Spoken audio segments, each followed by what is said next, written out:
Let me ask you a question today. Imagine there is a woodworker. And this woodworker has 30 hammers, 20 saws, 30 axes, and 3 expensive routers. And then on one day, all the tool shops in the country decided to have a sale in which they all trying to sell their useless to this woodworker. And this woodworker buys for $300 worth of new equipment. I would say it's a pretty bad investment to buy another hammer if you already have 30 hammers.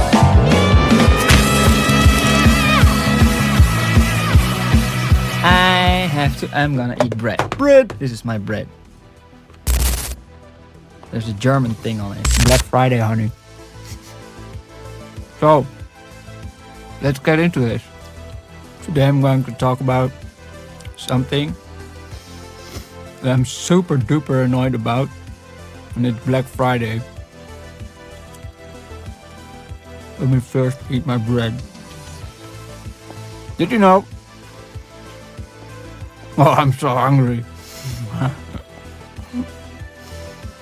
Yesterday I skipped lunchtime because I was busy working on the website.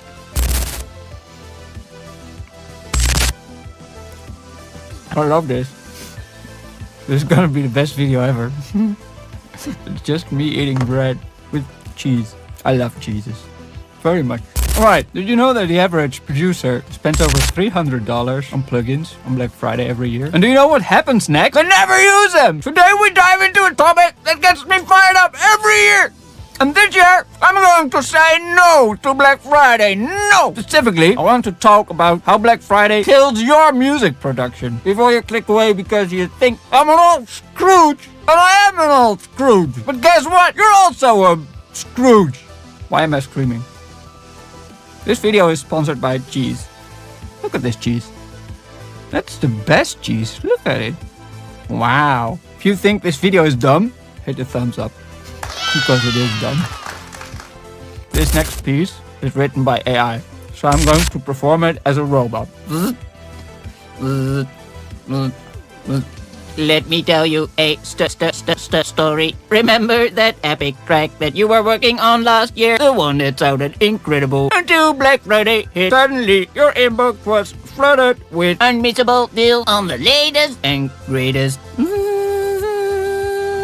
plugins. Promising to revolutionize your sound. Sounds familiar. This video is sponsored by bread because I'm a long way from 1,000 subscribers and I need your subscription.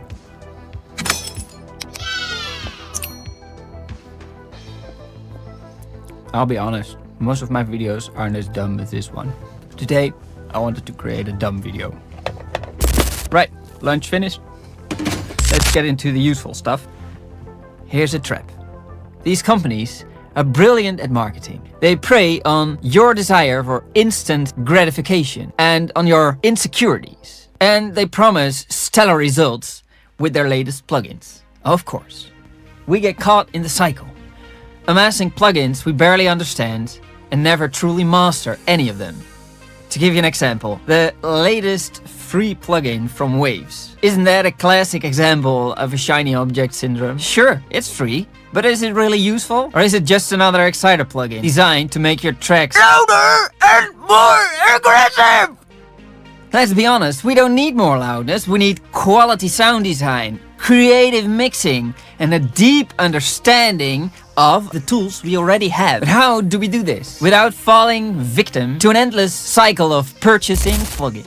Surprisingly, constraints can be a super useful tool for your creativity. When our options are limited, we are forced to think outside of the box, experiment with unconventional approaches, and ultimately develop our skills. Instead of putting more hammers in our toolbox, we should focus on mastering our skill with one of the hammers and pushing what we make to its limits with the tools that we have.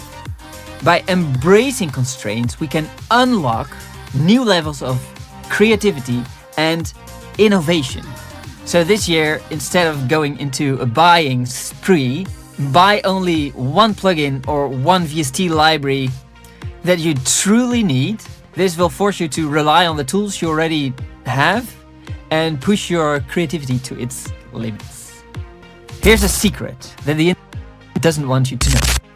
The secret weapon is not the latest plugin. It's about knowing the ins and outs of a few key plugins, or maybe the tools that are already in your DAW, and push your music to its potential with it. I also have in my arsenal a handful of plugins that I think I have mastered. I can create crazy textures and lush soundscapes and anything in between because I know them inside and out. Remember, it's about mastery, not mass collecting. But now, of course, the question is, what plugins do you need to master and how do you master them effectively? Stay tuned for the next video, because I'm going to reveal my top 10 plugins that I use every mix. Hit the subscribe button and the notification bell so you don't miss out on exclusive tips and tutorials and tricks and awesome content that will save you money and time on your musical productions. I'll see you in the next one. Relvoet out. If you want to be notified when there's a new video.